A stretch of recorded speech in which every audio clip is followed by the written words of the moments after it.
show. Thank you.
Okay, all right. We want to welcome everybody to the show. Sorry for the technical difficulties that we've been having. Um, just want to welcome everybody. We're glad to have everybody aboard and involved in what we're doing. Thank you so much for the support, and thank you so much for the support. We appreciate you. Okay, so today we're going to be talking about grieving. We've been losing a lot of people in our communities. A lot of people have been passing away. And so I wanted to talk about a few things. I've personally had a few friends that have passed away, over the last year due to COVID and just health issues that they've acquired over the years. And some of them, some of the issues have because of the hospital, um, people being scared to going inside the hospital and getting service, and just people going through mental issues, just trying to cope with situations. Um, it's a very tough situation, and I spoke yesterday about a lot of my friends passing away, and I know a lot of us are going through that right now, and dealing with people that we've known for years passing away, and it's definitely a tragedy, you know. And my heart goes out to um, Gerald G just passed away, um, a good friend of mine in Yonkers. So I want to give a special shout out to the family, um, and just want to express love to them. We just hope that everything works out well, and I hope that this segment here can give a little bit of information about grieving. Sometimes it's too soon, and people aren't ready uh, to change that hurt feeling, to keep on expressing it in the way they talk to people, you know, um, the relationships that they get into. Uh, and I don't think people really realize, that a lot of the problems that they're having socially, um, a lot of problems that they're having socially, is affecting them because of a lot of stuff, bent up problems and bent up anger, and we have to learn how to get away from that feeling, and kind of change the way we think about things. And I know that it's hard for people to actually change, and people get stuck in their ways, but we really have to learn how to not get stuck in our ways, and kind of come out of things um, with grace. And I don't mean this segment is not put together to as something to force people, because some people may get offended and say, well, I'm not ready for this, I'm not ready for that. And I can understand that, but we really have to take a inventory of ourselves on a constant basis, on our actions and our ways, our on an everyday basis. Because if you don't do that, then you're gonna continue the cycle, and either you're going to keep attracting the same kind of negative people, or you're not going to have positive people in your life. You know, I mean, people hurt for years, because they haven't said I love you, or they wasn't there before they passed away. And I get it. It's hard, and that's why it's good to give people their flowers while they're here, and don't wait for them to pass away. Um, so it's very important for that. And like I said, my heart goes out to everyone that has lost someone. You know, I've lost my brother, and that is a difficult thing, to deal with sometimes. And so, you know, we have to begin the process of healing. And it's not an easy process, but it's not a long-term process either. Um, we can't continuously beat on ourselves. Beat on yourself day in and day out. I should have did this, I should have did that. Only if we would have seen each other, or before, um, you know, they passed away.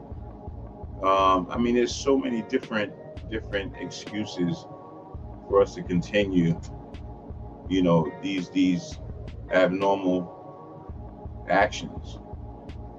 And what happens is that it rubs off on other people as well. So we have to be very, very careful on how we direct our energy. If you want to keep friends in your life, if you want to keep people in your life, if you want to get in a relationship again, you have to let go. You have to fix what has been broken, and try to move on, and try to, you look at it like this. My brother passed away. He was the technical guru to me. He was the person that, I looked up to. He had a lot of belief in me and belief in the stuff that I do. He's seen a lot of my productions, and he praised me on it. And, our relationship wasn't always a good relationship. We had our ups and downs, but me as a person that is real, and it has been in places where people have suffered, I'm able to come back and say, you know what? When I look at the people in the street and what they're going through, it's nothing compared. You can't compare it with, the life that you live with your family. Now, don't get me wrong. Some family, you have to, sometimes people may feel like you have to leave them alone. And sometimes you do. Sometimes you have to give some people some space. But the way things are going now, people are passing away. It's time for us to really change the direction of our people and our communities, and we have to start to to work from the inside the house, in changing the directions of where we're going. So I don't want to go too far into that, but I just want to talk more about grieving and, the effects of grieving and how it can affect your daily life and how it can affect your body and how it can affect you, period. So what I'm going to do is today, I was expecting to have some people coming in, but that's okay. We just continue to go. We have to keep going and stay focused. I just want to let everyone, and some people might come in today, so I'm going to wait for them to chime in. Again, we're in a very serious time right now. A lot of people look at this COVID as just a disease, but it's a war. And we have to understand there's going to be casualties in war, and we have to understand that we have to do what's right to protect ourselves from all these variants and all these sicknesses that's plaguing the community. If you look back in time, there was something called the Spanish, I think it's a Spanish plague or something like that. You guys can correct me. I don't want to say Spanish fly plague because that's a whole nother level. The Spanish flu. Yeah. So, and that wiped out a lot of people. So again, there's a lot of people that we did not expect to pass away that have passed away. My heart goes out to everybody in Yonkers. We lost a lot of people.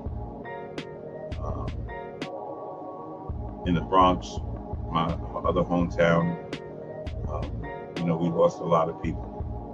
Now, how do we get past this kind of stuff? How do we get past all of this hurt and all of this pain?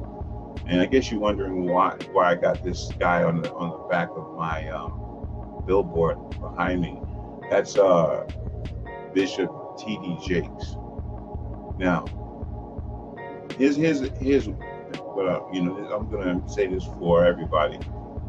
Now, see, in life, just break it down. Okay, so I think I explained before about religion and my take on religion and my feelings about religion. I feel that, Christian religion, which I started off in as a young child, apostolic.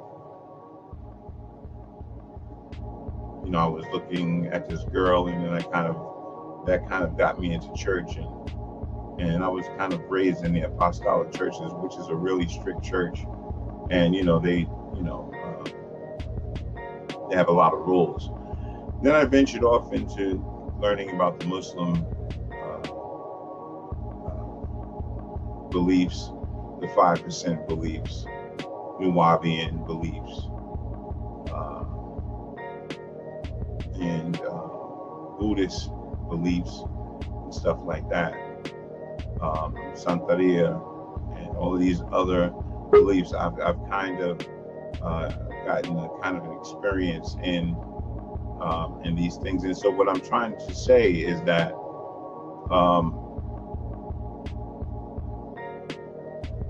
it doesn't matter what you believe in. Rhonda, you got to go out and come back in. I don't see your picture. Or I don't know why your picture's not shown. Put on your camera. Okay, there you go. So give me a minute. So what I'm saying is that it doesn't matter what religion you are.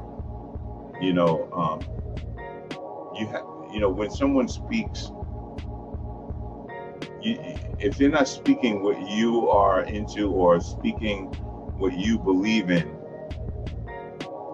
then you don't have to make comments, or he's Christian, or he's Muslim, and he's, this religion. You take what information that you can get out of everybody, right? And you apply it to your life.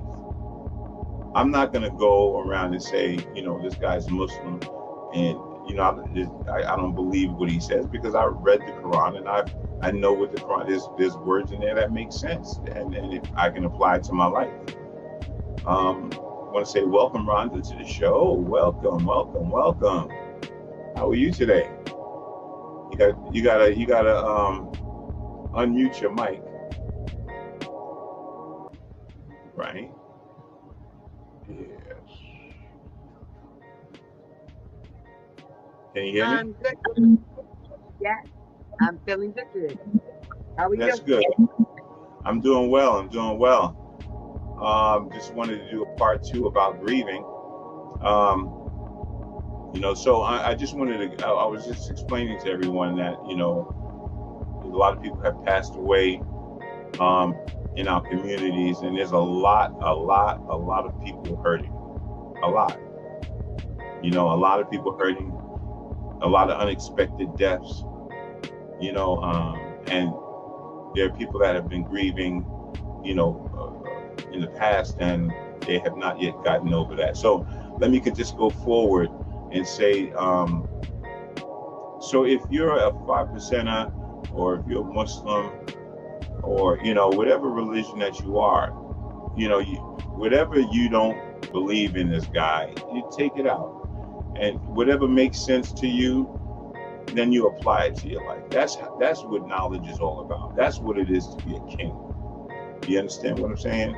A king just doesn't stay on one side and have knowledge about one thing. A king has knowledge of everything. Okay? And so you're able to go to that person and ask for advice, and because he has a knowledge of this and knowledge of that. So so that's the situation. So I'm going to run this clip, right? And I'm going to prep it first, just to make sure. It's not a clip, it's actually a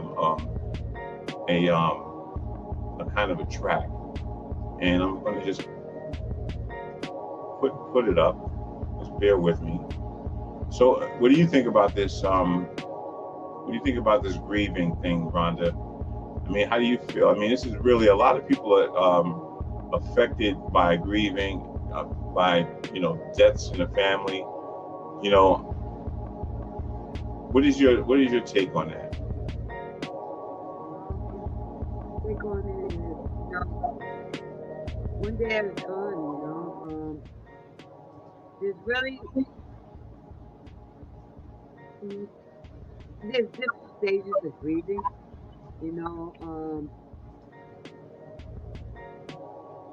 there's really no ending to it. Like, you're always going to grieve. It's just how you cope with it, on a daily basis. It gets better, I guess, as time goes on. Is something covering your mic? Is something covering your mic? I don't think so. Okay, just what? Can you hear me? Can you hear me now? Yeah, I think those. Okay. Yeah, I can hear you. Yeah. Okay. I think that there's different stages of grieving. I don't think you ever get over grieving. I think that's a life. It's gonna last for a lifetime. You just learn how to cope with it each and every day, better and better. You have the good days and you have the bad days.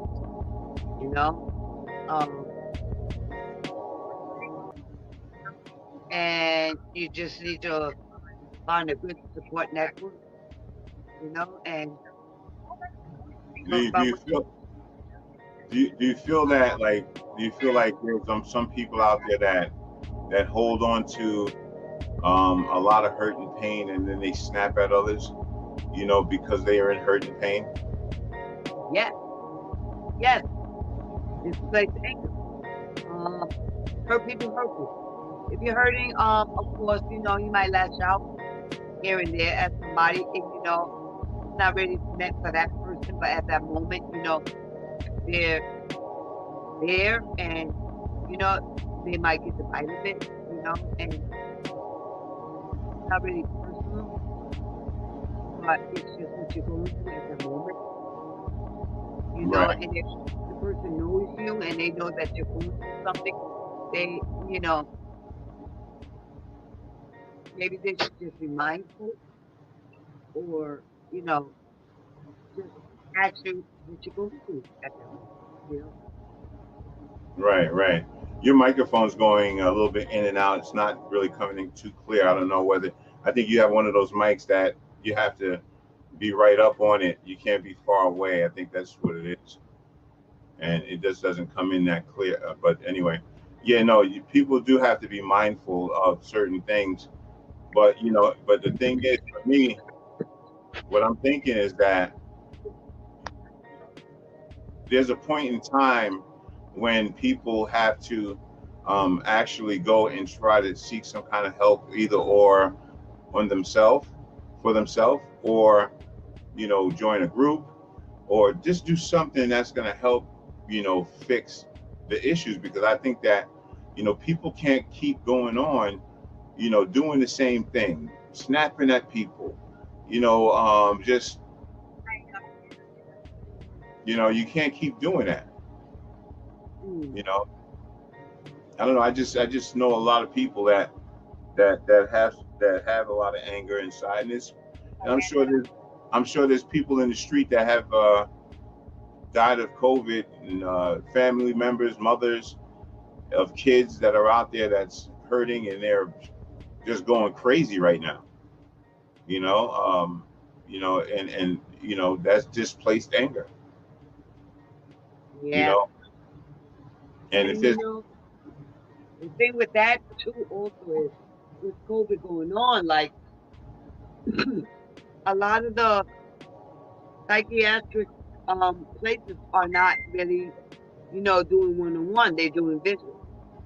right, right, So they're not really getting the care that, on a one-on-one basis or in a group setting that they need, you know, um, like with the grievance centers and things like that, the grieving group, they're like minimizing them, you know, which they might be 2 hours, now they like 45 minutes.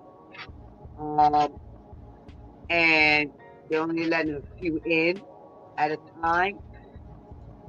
The waiting lists are like probably phenomenal. So it's like kind of hard, right, when as though before we had a lot of support networks and now it's like limited. So now we have to reach out by other other sources, you right. know, other sources. You just have to find other sources, you know. Yeah, because I think that's important, and I think we spoke about that. Yesterday, I think we said something that we were going to try to, not try to, but put together some kind of a grieving, some kind of a grieving um, situation, a program that can help, the young people, and just anybody, just have be able to communicate like a family. You know, um, so that's a blessing if we could do that. I think we had one before where I think we had me, you, and um, um, one friend. It was two other friends, and John and Monica. Sometimes that stuff is good, and then you get into, but then you also have a situation where someone in that group can't handle it, and they spaz out, become irate. They may start thinking that things are happening to them, and the only thing we could do for them is pray for them, and hope that they come back with a better mentality, a better response to different, conversations, um, we're not going to be able to save the world. Yes, You that's know, true. we can only save the people that want to be saved, and we can only save ourselves. And so that's really important. Yes, and Uh, maybe maybe they need more than just us. Sometimes like you said, not just one person. Maybe they need more. Maybe go to your pastor or you know um relatives or you know churches. It's different people you know that you can talk to. It's not always um uniform because everybody's not comfortable right, talking you know in any kind of setting. you right, know right, right. Everybody's not comfortable talking to certain people. I get that. It's really it really has to be somebody that is actually, you know, have a very good connection with people, and you can feel their energy, and you can feel comfortable with them. So that, I think that is really, really important. To have that comfortability. Um, I just think that just like when with my organization Sarver, we try to get to the core of the problem, and the core of the problem is that people lash out because of things they've been through, things, hurt and pains that they harbor inside, and people, we have to change that direction. So let me pull up something. Okay, I'm going to pull up something that talks about. I said to everyone out there, I said that I'm playing something by Bishop T.D. Jakes, and I'm gonna repeat again that he is a bishop, a Christian bishop. And if you are not Christian, that's fine. Just listen to the words. I mean, no matter what religion, we're still the same color. We're still the same people. And I'm not even just talking about our people. We're talking about everybody. Because it's not a color that goes on this grieving situation. It's an everybody thing. You know, um, all people hurt and lash out in every or any situation. So yeah. So I'm going to run this, and I'm going to um, let you guys hear a little bit of what Mr. Bishop T.D. Jake says. Um, and I just want to say, everybody, if you can just subscribe to this channel, and like and ring the bell, so that we can, you can be notified when we do have, these shows that do come on. Um, all of my friends that are on my Facebook page, I'm asking you guys to switch over, because it's not working with Facebook. You know, I can only do but so much with Facebook. Um, and there's so many limitations. So I need everyone to just slide over to my page, which is Like It Really Is with Bamboo and Friends. Okay, because that's the one that seems to pop up. Like It Really Is with Bamboo and Friends. Okay, slide over to YouTube, um, like that page, and if you're in my group, if you want to be in my group on Facebook, I do put things up on Facebook too as well. So it really, it's I'm just opening up, letting you know all the platforms I'm going to be on. We're also on Twitter, at oh, that's another thing. Um, I'm going to switch that one around. So I'm just gonna say we're gonna leave out Twitter and Instagram right now until I get a base on that one. Um, but we will be on Twitter and Instagram and a few more platforms in the future. If anyone wants to be a part of this program and feels like you have talent, if you have music talent, we'll be showcasing people's talent, singers, dancers, comedians, you know, break dancers. Um, all is welcome. All of my friends from Jersey that are break dancing out there and popping and come on, let's talk because we got the Olympics coming up and they're going to put break dancing in the Olympics, so we're going to have that conversation too as well. Um, I think I covered everything. I want to make sure I cover everything before I go to the videotape. Okay, so right, so I have a few pages. Um, Maurice Bamboo Thompson. Okay, um, on Facebook, it's like it really is, Real Talk / Real Talk. That's the group, right? And then there's an entertainment page, which also is called Like It Really Is / Real Talk. Okay, so if you have a problem, just come back to this page and just open it up and see the video and get the information. If you want to be a part of um, um, the dating game, which will be aired on the Tommy Williams show. Tommy Williams is Wendy Williams' cousin, which is my cousin, and he has a show on YouTube as well. So we would love for you guys to. You'll see me on that page too as well.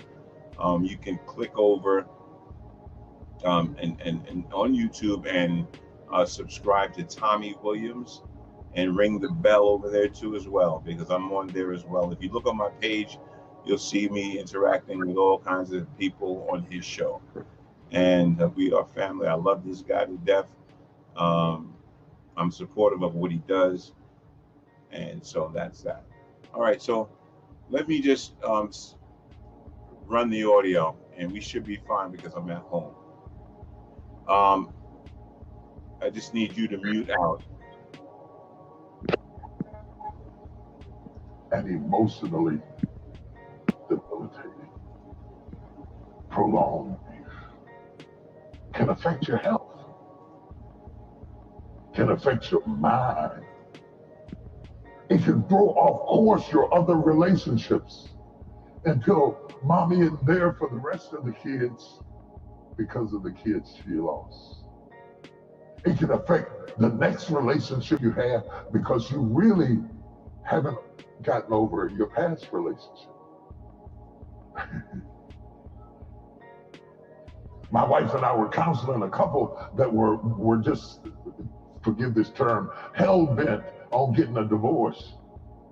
So angry and so upset with, I'm going to divorce and I'm going to walk away, and it's so and so and so and so and so and so and so. And they kept talking, and one of them kept saying to the other and accusing them and attacking them and attacking them and attacking them. I said, if you are going to get divorced, and I'm not counseling you to, and I don't want you to, but if you are going to get a divorce is like a wedding. Nobody gets married to be miserable, and nobody gets divorced to be miserable. What good is it getting a divorce if you're still going to be mad? If you're still going to be angry? If you're still going to be writing notes and sending messages and wondering, did you see him? And who was he with? And what was going on? You are not divorced. I don't care what the paper says. You are still married. You're still married. How long? God says. In our text, we're listening and God challenging the lingering grief of one of the greatest prophets of the Old Testament. In our text, we're listening and God not only challenging the lingering grief of a great prophet, but he asked him, how long will you mourn over a door I have closed?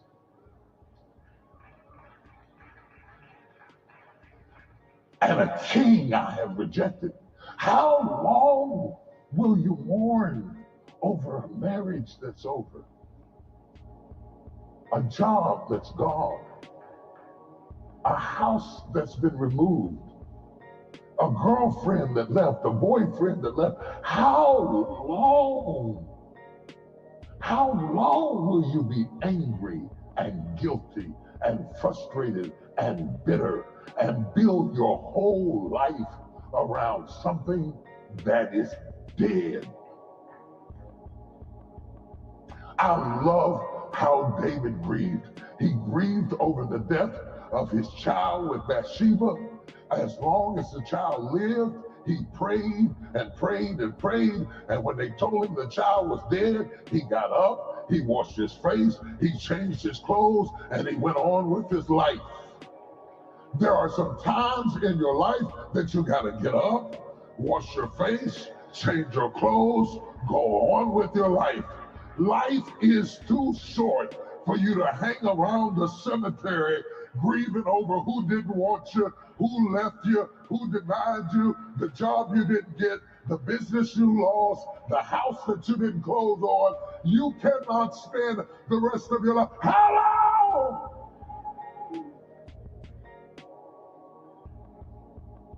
You would be shocked at the people who get up every morning with a heart full of grief. If you talk to them very long, you will hear it. For out of the mouth flows the issues of the heart. And it comes out in their speech, and it comes out in their language, and it comes out in that snappy way they confront you, and how they handle you, and how they deal with you. And you think they're mean. They're not really mean. They're still grieving. How long? If you can't say amen, say ouch. How long does it take to get over a person, a place, a thing? How long will you put your future on hold, mulling over your past? How long will you lay here on this ground? Samuel, don't you understand who you are? I did not create you for you to get stuck. I came to get somebody unstuck. I came to get somebody free. I came to get somebody back up on their feet. You cannot spend the rest of your life grieving over who didn't love you, who didn't raise you, who wasn't there for you, who gave you away, who gave you up for adoption. You can't spend it. You're 40 years old. You can't spend. How long? Samuel, you're stuck. And no matter whose church you join, and who you hear preach, and where you go, and how much you fast, God did not create you to be stuck with a heart full of grief.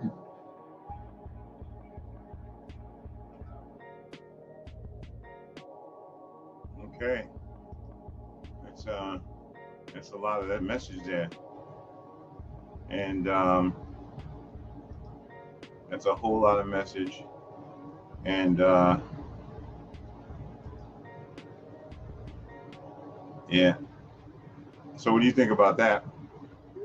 Wow. It was deep. It was deep.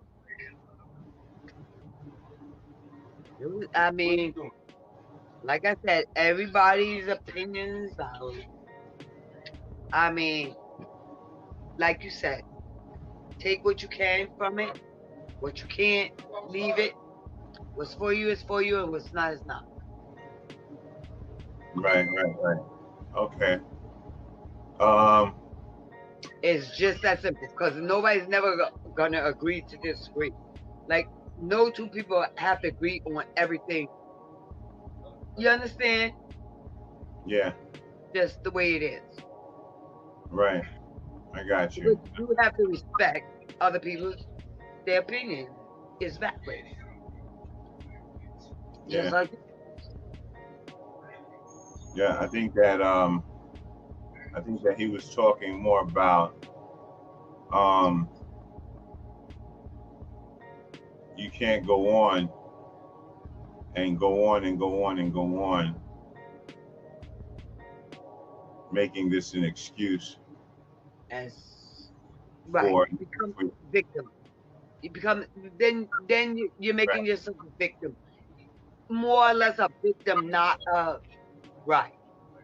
right. So what are we doing in this issue? You know, when you you're first, you got to know that that you have an issue. And I think a lot of people, they don't have they don't realize, number one, that they have a problem. And I No, think, they do. you know, They do. They know, but are they willing? That's what I say. They know, but it's how you cope with it, and how far are you willing to actually, when it becomes unbearable, that's when they stop and put a wall up. You understand? And I'm like hearing I said, that's not your TV, right? no, You got, can you move your camera over to away from that door? I don't want to be you know, show yo. all right. So,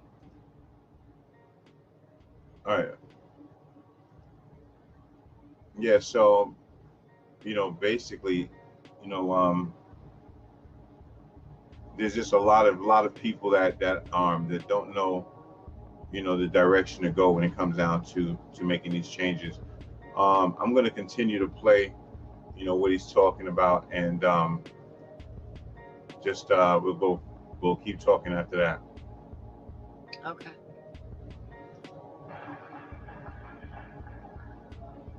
I call it atrophy. I call it atrophy. When you stay in a position too long and you don't move, if I stay like this long enough, when I get ready to straighten up, I won't be able to straighten up because my spine will develop atrophy.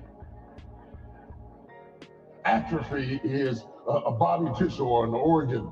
It wastes away, especially as a result of degeneration of cells, or it becomes vegetative and fails to evolve. Without exercise, the muscles deteriorate, and what started out as a decision Incision. becomes a paralysis. I've got a word for somebody who has got atrophy. You are paralyzed. You've been stuck. You've been stuck not for weeks, not for months, but for years. You've been stuck. You shout about great things coming, but you can't receive great things coming because you still got atrophy over old things that you can't get rid of. And you have lost your ability to straighten yourself up. You have got spiritual atrophy. Who am I talking to? Make some noise in this place, because God is getting ready to shake you. He's getting ready to put you in therapy. He's getting ready to open up a door. He's getting ready to open up a door. He's getting ready to open a door into. Yeah. So, that's another thing that he's talking about. I just wanted to stop and comment on that. Is that a lot of times people don't know that when you have these kind of situations, it can also mess with you body wise. Uh, it can mess with you body wise. You can lose um, you can lose.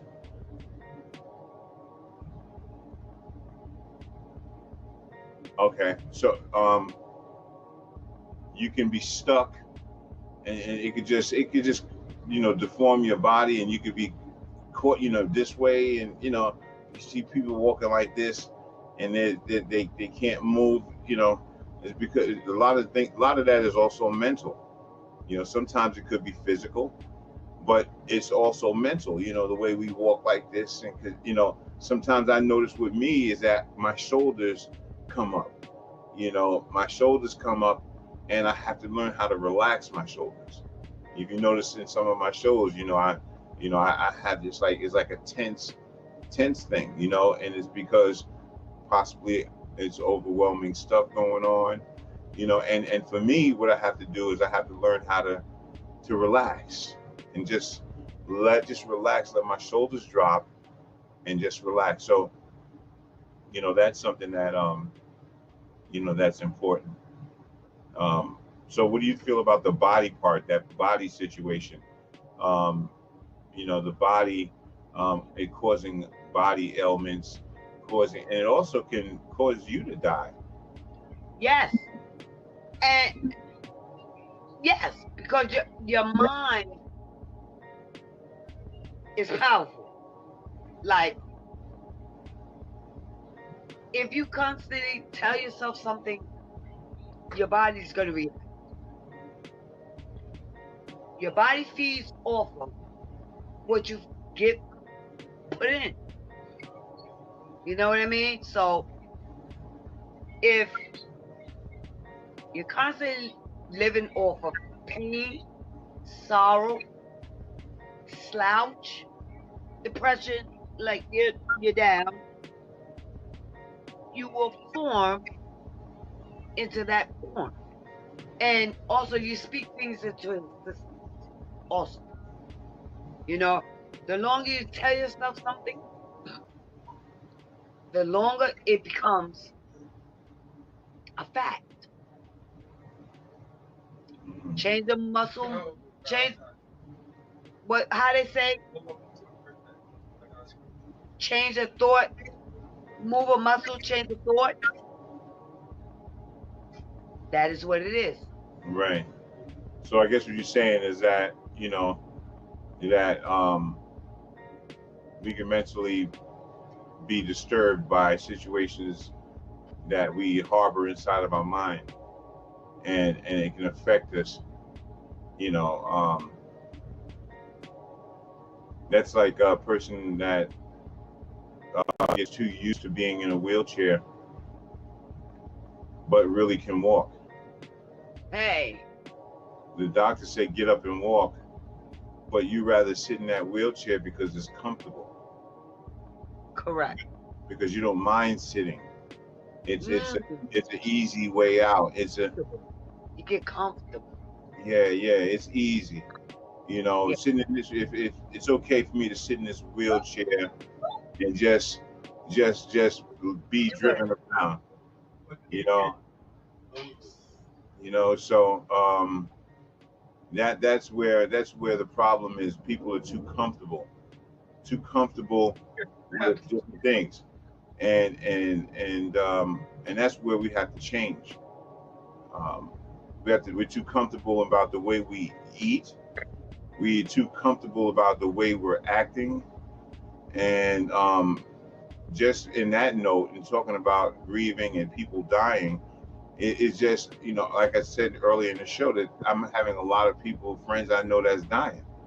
And, you know, this younger generation that's out here, only thing they're doing is killing themselves off. That's all they're doing. They're killing themselves off, and some of them are not even going to make it. They're not going exactly. to make it through.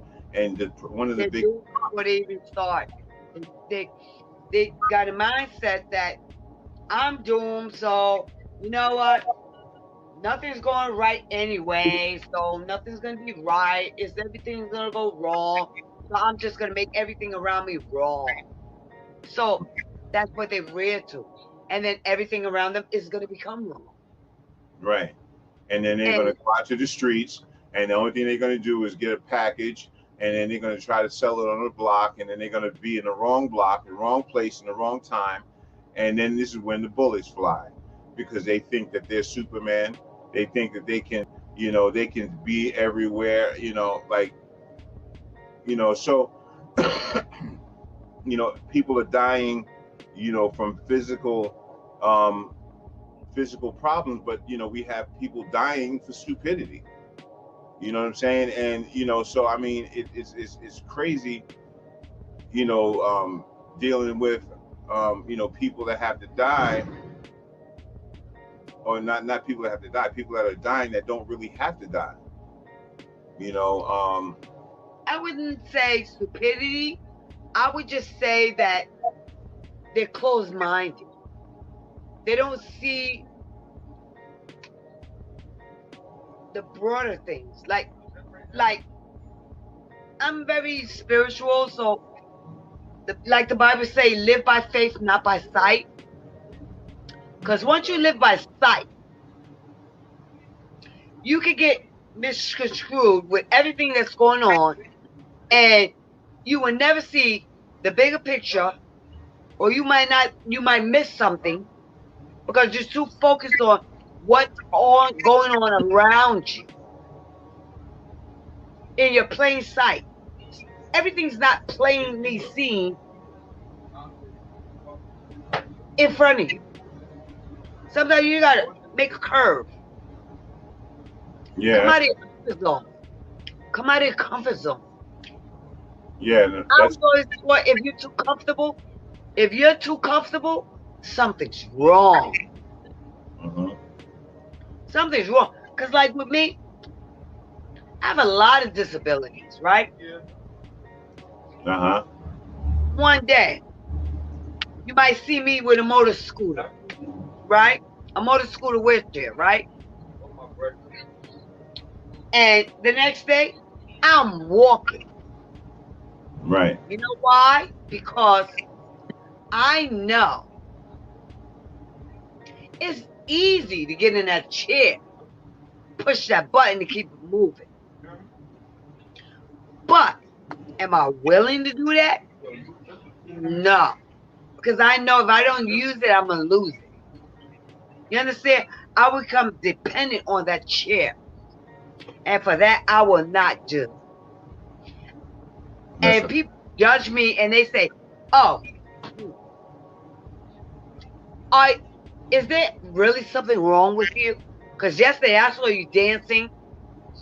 I saw you was jumping rope. You was swinging your grandkids on the swing. I said, yes, I was. I said, you know what? Because I could lay down and feel my pain and stay in it and not never get up. That's true. Like, am I living or am I existing? That's a fact. That's a fact. I just want to stop you real quick 1 second. I want to say what's up, my brother. Step your shirt up, Tony Roan. Step your shirt up. I am unlimited.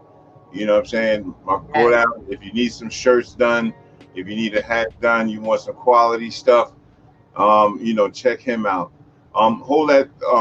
We're gonna finish that conversation, and we're gonna run a commercial for Step Your Shirt Up. But finish saying what you're saying. Yes, so like I said, I have people looking at me every day, judging me like, oh, I don't know with you, nah, I don't really think nothing's wrong with you. No, there is. But am I going to sit there and allow myself to be what somebody else want me to perceive me to be? No, I'm not going to do that. Yeah. If I can go, I'm going to go. And when I can't, I can't. It's just that simple. I have good days and I have bad days. It's just like that. Right. Bad days. And and that's important. Like a lot of we don't really look into looking to see how our brothers and sisters is doing. We don't check up on people, and that's another thing that we're gonna do is we want to keep checking up on people that we know and see how they doing, see if they still all right, stuff like that. And I think that's important. Yeah. What I'm gonna do again, people, like I said, my brother here, Step Your Shirt Up. I'm going to share my screen, and we're gonna run the Step Your Shirt Up one. Just make sure I got the right one.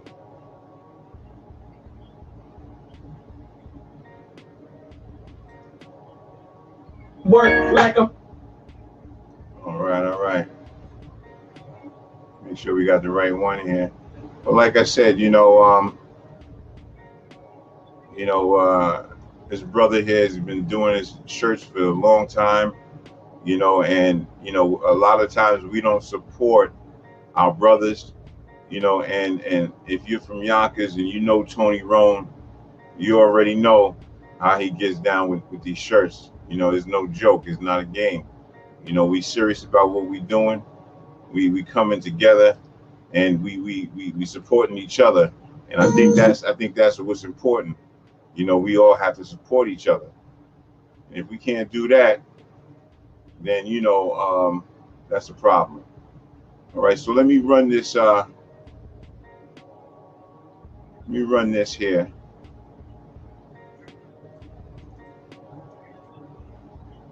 Just bear with me. We got a couple of them. So I wanna make sure I get the right one. Stand by. Again, like I said, he does silk screens, all of that stuff. You know, I'm actually have him on here one day, and he's gonna actually be able to tell you guys, you know, really what he does. And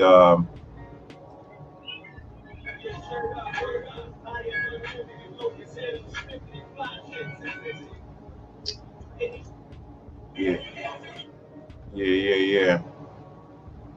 Just bear with me, people. You know, again, you know, we definitely all right, well, let's play this one. This is the one I got. All right, ladies and gentlemen, we're gonna be doing some commercials. So if people, you know, if you got product and you're a supporter of this program, we definitely gonna run your commercials. You know, so you know, yeah, we definitely going to show you commercials, and so we just want you to check this out. This is my brother. Let's make sure it comes up.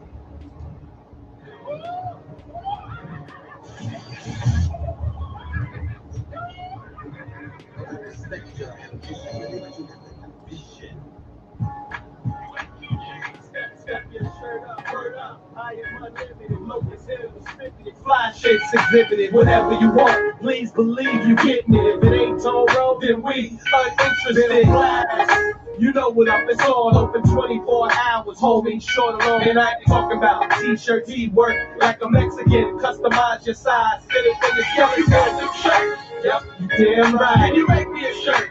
Any style you like. Yo, I want you to shirt. I'll give you a good price. When can I get my shirts? Whenever you like. Hey, yo, you got new shirts? Yep, you damn right. Can I make me a shirt? Any style you like. I want you to shirt. I'll give you a good price. When can I get my shirts? Whenever you like. His shirts is better than any of the competition. Listen, he's a veteran. You feeling wrong? Put your shirt on. Them joints is like medicine. That's right, now you styling. We present to you from the hood, ghetto elegance. Know what a cop, that's intelligence. Okay, players, now you looking proper. Your shirt brought to you by the t-shirt monster. Yo, we got new shirt. Yup, you damn right. Can you make me a shirt? Any style you like. Yo, how much of the shirt? I'll give you a good price. When can I get my shirts? Whenever you like. Hey, yo, you got new shirts. You damn right. Can you make me a shirt? Any style you like. Yo, how much of the shirts? I give you a good price. When can I get my shirts? Whenever you like. Use a look to stop by. You might run it for the push-up. Believe it's okay. Do you have any photos of the shirts? Yeah, we do. Actually, give me a minute, and your shirt up, word up. I am unlimited, low as hell, stripping, fly shit's exhibited. Whatever you want, please believe you getting it. If it ain't Tone Road, then we uninterested. You know what up, it's on, open 24 hours, holding short alone. And I ain't talking about t-shirts, work like a Mexican, customize your size, fitting with the skeleton. New shirt, yep, yeah, right. Can you make me a shirt? Any style you like. I want you to shirt. I'll give you a good price. When can I get my shirts? Whenever you like. You got new shirts. Yep, yeah, right. Can I make me a shirt? Any style you like. I want you to shirt. I'll give you a good price. When can I get my shirts? Whenever you like. Your shirts is better than any other competition. Listen, he's a veteran. You feeling wrong? Put your shirt on. The joints is like medicine. That's right, now you sound. We present to you from the Lord Ghetto Elegance. Go with his mouth, that's intelligence. Okay, well, now you look at your shirt brought to you by the t-shirt line. Okay, so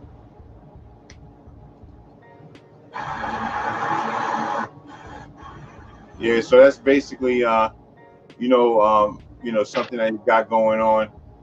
Again, support his brand. Also my man in Atlanta.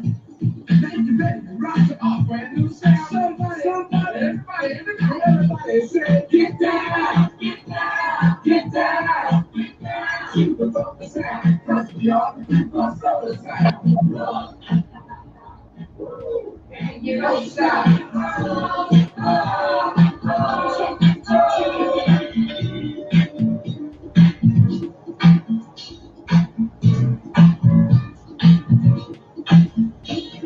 Party people out there, we got something new for all you fine girls. And all you fellas too. Check it out. And you best believe we're just begun. Coochie's gonna shot to the TLB, little T, to the funky beat. Listen to me, I got them in the heart. Well, Kevin can't hop, sound down, but no, with the 5 MCs got rock below. We got something new, now it's just for you. A little way to make you do you do. So let's debate what you get. We'll blow your mind like nitro. All right. Did y'all get that?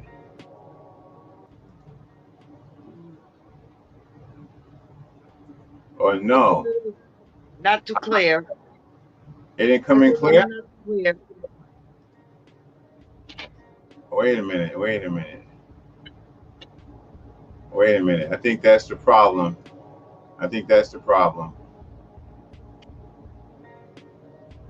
Let me run it back again.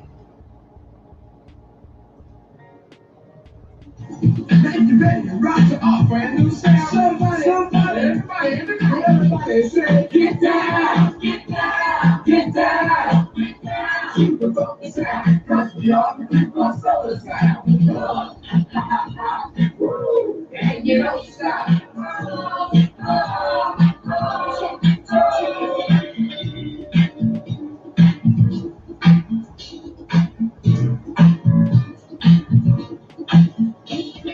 Party people out there, we got something new for all you fine girls. And all you fellas too.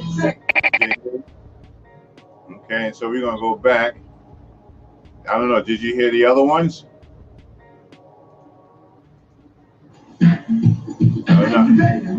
don't know if you heard the other ones, but again, so like I said, step your shirt up. Definitely support the brother, and everything that he's trying to do, and definitely look out for for all the new stuff that he may have coming out. And if you need a shirt or something like that, check. Hey, we got one.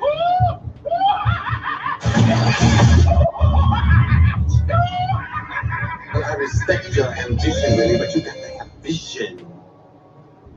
Yeah. Thank you. Ah, man, I'm overwhelmed by the love y'all been showing me over these years. I guarantee you I will not let you down. I put that in my life, man. I'm hard as iron, been putting it down since 99 and 12 years of straight grinding, I'm the fucking man. And I always gotta stand out. Now you come to me with your hand out, nigga, you wasn't there. This is lessons of an OG that did it big. Know what you reppin', don't make the same mistake Malcolm did. Now they wonder why you X'd out. That's a different topic. I'd rather be chillin' somewhere in the tropics. Behind the mic on my feet now, nigga got weapons and mass destruction. He set me up with this bomb. Boom. Yeah, he knew I was a terrorist. And he knew my goonies be the terrorists. Keep them on deck, cause shit's real. Bounce a pat me down. It's just still. Let me in. Tearing up the stage the whole night. At the end, everybody was like, yeah, let's give it up for him. You should give it up. You should give it up. Give it up. You should give it up. You should give it up. Give it up. You should give it up. You should give it up. Okay. That was juice. Okay. All right. So yeah, once again, those are my boys. You know what I'm saying? Special shout out to my boy Juice. Special shout out to my boy I Am Unlimited, Tony Roan. You know, all the people in the building. You know, so we appreciate, you know what I'm saying, you guys. And I'm gonna mute your mic because we got too much talking in the background. I know. So Yeah, yeah, yeah. Yeah. So we definitely want to support him, and if you guys want to, and also the brother, the God sincere Tanky, you know what I'm saying, Riverdale, he's doing his thing in Atlanta. He's got a Mo Better Southern food, and we got Juice the MC. He's providing audio skills and visual skills. Okay, all right, sicker than most. Yes, yes, the whole squad, definitely. Yes, definitely. We definitely want to give a shout out to everybody that from the mud, the crew, and so let's get back to our conversation, and let's talk about let's run something else here. Um,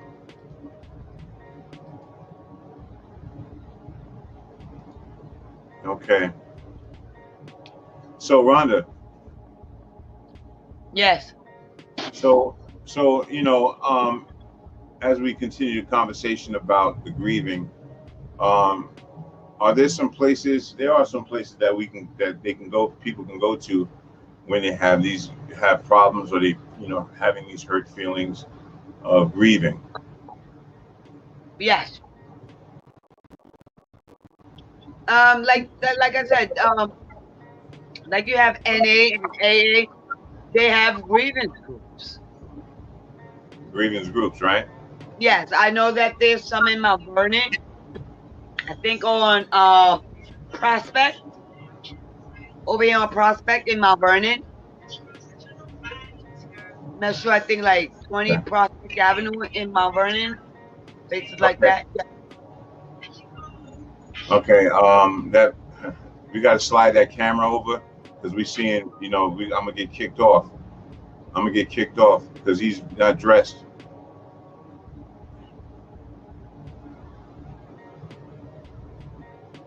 Yeah. Anyway. Yeah. So anyway.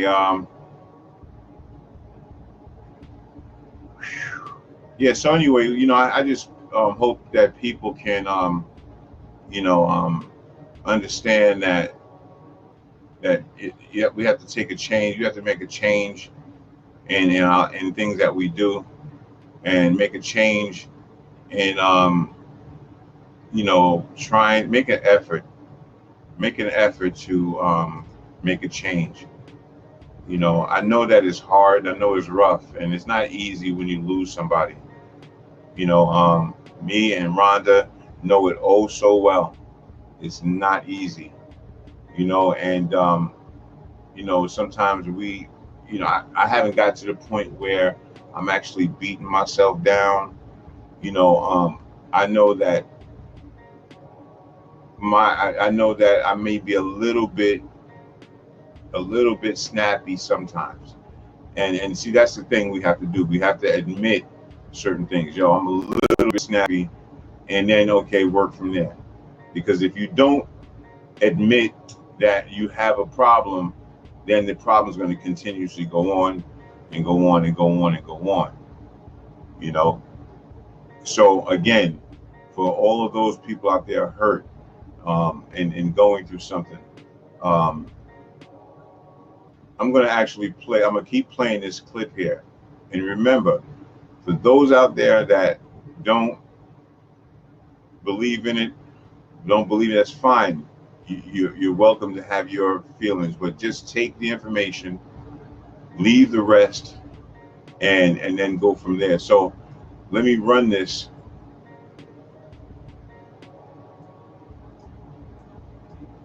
Let me run this real quick. Sorry for this short pause. I'm gonna have all of this stuff together soon. Going to work like a well-oiled machine very soon. So just if you're with us through the hard times, we appreciate that, because we know we appreciate the things that you're doing for us, and as far as the support is concerned. Again, please like and subscribe to our channel. Hit the bell, all of those things that we need to do to succeed and stay alive. We need that support from you. So if you can support us on that, we would appreciate that. I'm going to go back into Bishop Jakes and some of the words that he says and some of the things that he says.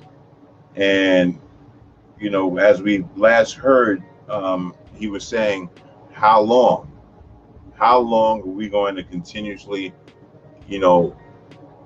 hold on to these situations? If it's affecting you, if it's affecting your family, and if it's affecting you from going on and becoming successful, or just if you feel like, and I'm really passionate about this part, if it's affecting your physical body, if it's affecting you where people don't want to be around you because of your attitude, or you short-tempered, then go get help. Go get help. Go get help. Don't just stick around and be around people and make their life miserable, and then continuously make your life miserable, like you're trying to kill yourself. Don't do that. Don't do that. Think better of yourself. We have to dream out here. And if we have one person that's out, we have a lot of people that's on crack. We have a lot of people that's in prison, in the prison system. So we don't really, how are we going to build a Black Wall Street when we have everybody caught up? How are we going to be able to help our own if we're all caught up? We have to stop thinking that shooting people is the way to go. Hanging on the block with somebody is the way to go. Because see, you hanging with somebody, you don't know what they did, and then somebody runs up on them because of what they did, and they run and leave you standing there. What's gonna happen? You're gonna die. So we got to really look at this situation, look at what we're doing in our communities. Bishop Jake, TD Jakes, and Farrakhan, they came together and communicated. We need to start communicating and coming together and stop having this divide, because we're all in the same fight. And stop, like I said, that's why I don't really go too deep with religions and people, because even in the Bible it says flesh will fail you, but God won't. So let me just continue some of this stuff here. And it's not just the church; it's the Muslims. It's certain things that I'm not accepting. It's definitely not the way to go. So let's just take what you can and leave the rest. How long will you be angry? How long will your blood boil every time you see their image? How long will you keep checking their Facebook page?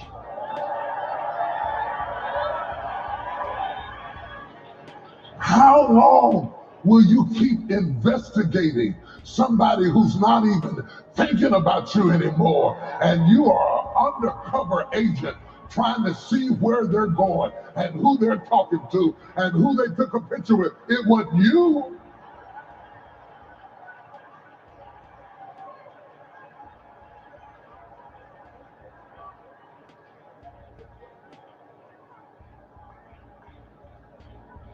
How long will you mourn around the tomb of what didn't work out?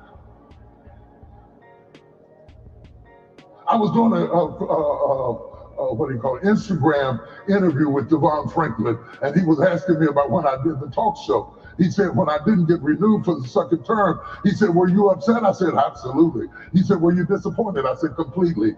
He said, how do you manage things that don't work out? I said, I moved on. Because I know God. And I know that if God would have meant for that to work for 10 years, he would have made it work for 10 years. And I have enough confidence in him to know that if he wanted it to work, it would work. And if it didn't work, I got up, I washed my face, and I kept on going.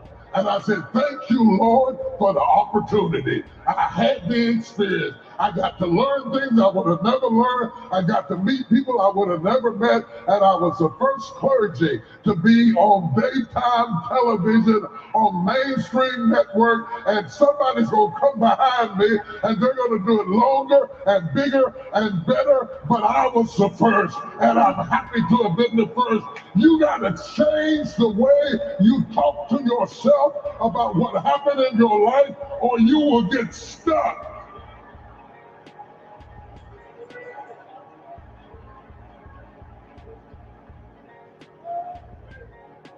I don't know who I'm preaching to, but the Lord sent me here to cause you to get a relief. The Lord sent me here to be your spiritual therapist, to get you back on course again. You are not yourself. You were not created for this. You were not created to feel like this. You were not created to be stuck like this.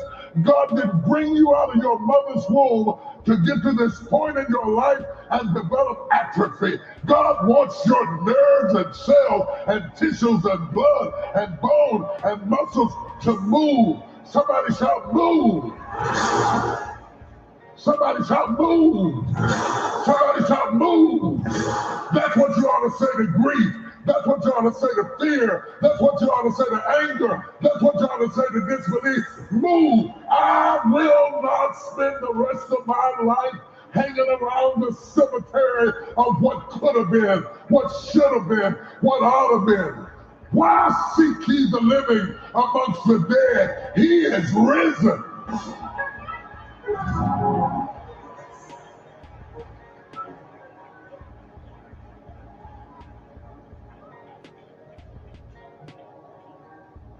He is risen. He is risen. He is risen. And in my Maya Angelou voice, and still I rise.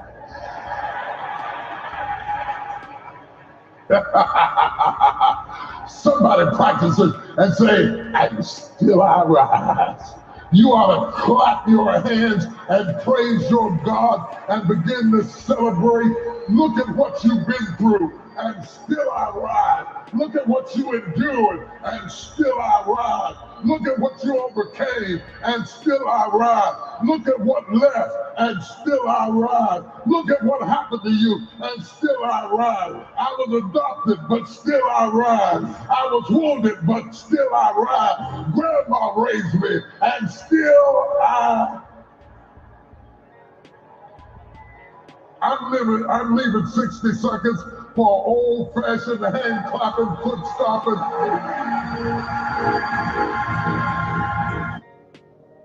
Okay, so great information. Let's continue.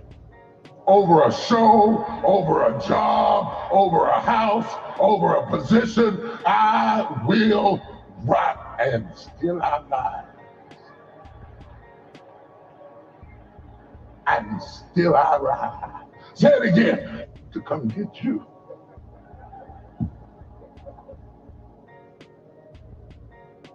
What are you doing? Have you ever had God come down and look at you and say, what are you doing? I have. I've had the Lord come down and speak to me and say, why are you acting crazy? Why are you crying? Most of the time God asks why is over how we handle our emotions. God told Cain, why is that countenance fallen?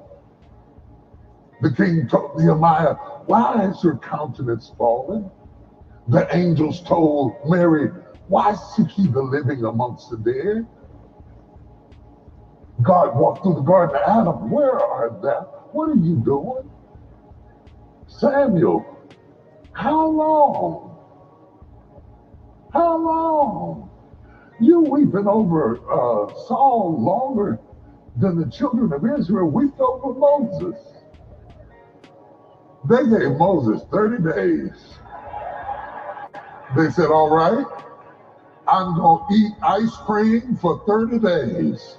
Ice cream and Oreo cookies for 30 days. I'm going to cry till I run out of tears for 30 days. After that, God said spoke to Joshua, as I was with Moses, so shall I be with you. And they got up and they went on into the promised land. You got.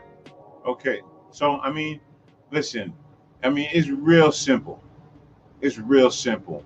You know, I mean, everything is a lot of the problems that we have in is mental, and a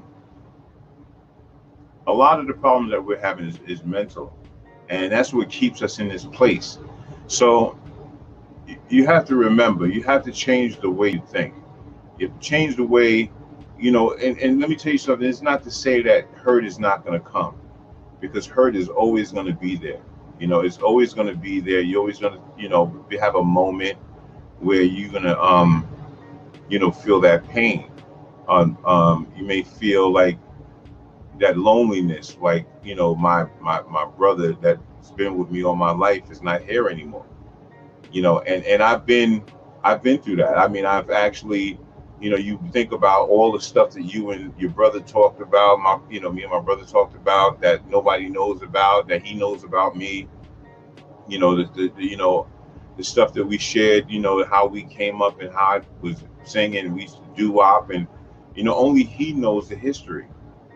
And for me, it's like that's gone. But what I'm doing is I'm going to continue doing what I'm doing right now in his name. And I'm going to continue to do my program in his name. And I'm not doing this for anybody else but me and my brother and the people that need help, that I can give help to, or with whoever, you know, I can affect their lives, you know, in a positive way. You know, and that's what I live for. I don't know what anybody else lives for. You know, I'm out here. You can unmute yourself, Rhonda, if you want. You know, I'm out here. You're correct. Yeah. You know, yeah, and you know that's basically my focus. You know, my focus is going to the next level. You know, looking at the situation where, damn, why have I not reached to this next level? It's because I had so many deaths in my family. I mean, 1 year I lost 7 people in 1 year. Okay, and you know that was 1 week.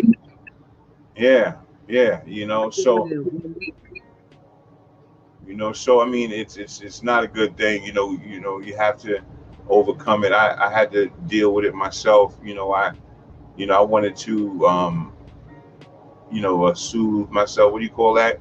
When you want to drink a drink, you know, you want to self-medicate.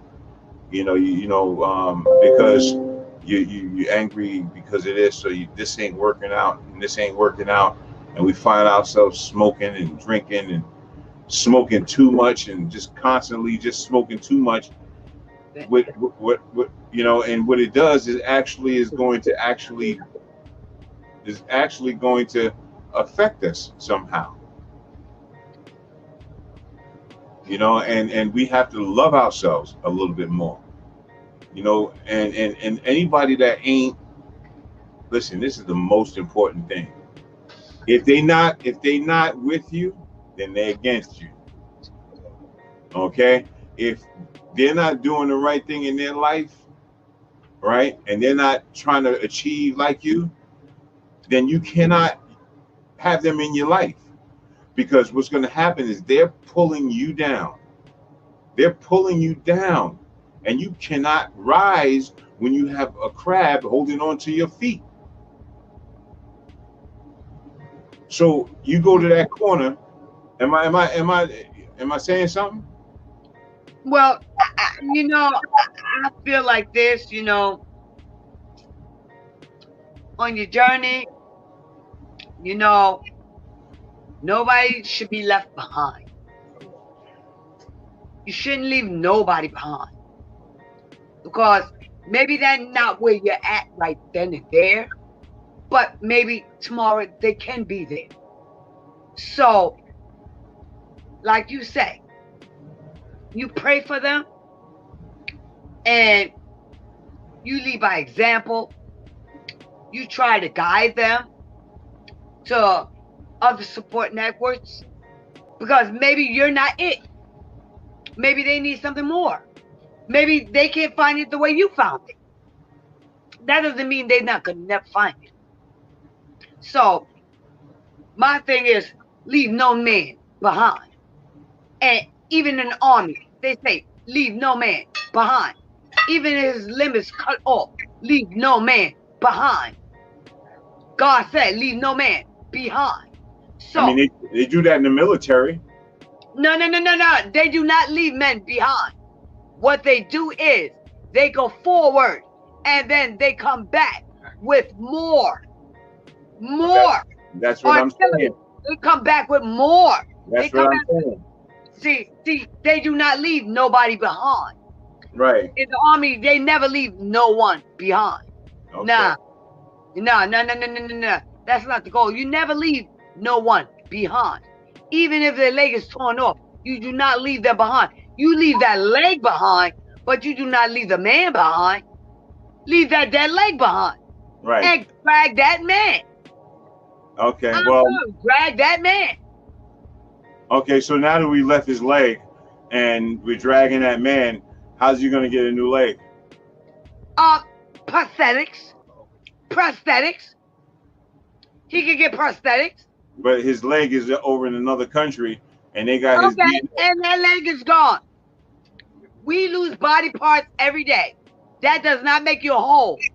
You can lose an arm, leg, a line, but you still got a head. You still got a nose. You still got a face. No matter what's left behind, you still have something there. Did I hear arm and leg, arm and head? It doesn't matter. Unless there's still something, you can have an eyeball left. It's still something there. And until you understand what I'm saying? Yeah. Just like you got to your place, that person needs to get to their place. But never step on them and say, you will never get to where I'm at. Because guess what? Somebody never thought you would get there either. Yeah, okay. Well, we never thought you would get there either. But you did. Yeah, you did. Yeah, I did.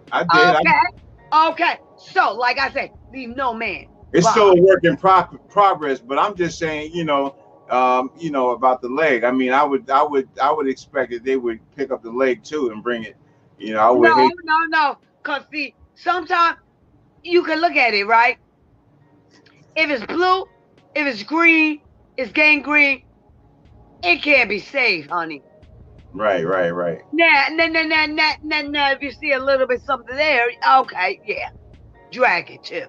But if you can't, it's dead weight. Now you got the man going, and then what you go carry the leg in the other arm? Come on, that's too much. And then you got the canteen and everything. Come on, now you're putting too much on your shoulders that you just can't bear. You just cannot bear it, and both of y'all are gonna go down. Can't you put the leg inside your bag, inside your knapsack? No. You know why? Because if you put it in the bag, right? By the time you get where you're going, it's gonna be dead anyway. They cannot retrieve it unless you put it in ice, honey. If it ain't on ice, you cannot save it. Yeah, I like 1800 on ice. I tell you that I could use a drink. But you know what? Then you get that drink, and then you get that drink, and we're gonna take that leg and we're gonna put it on ice if we can, and we can't. We just can't. I appreciate it.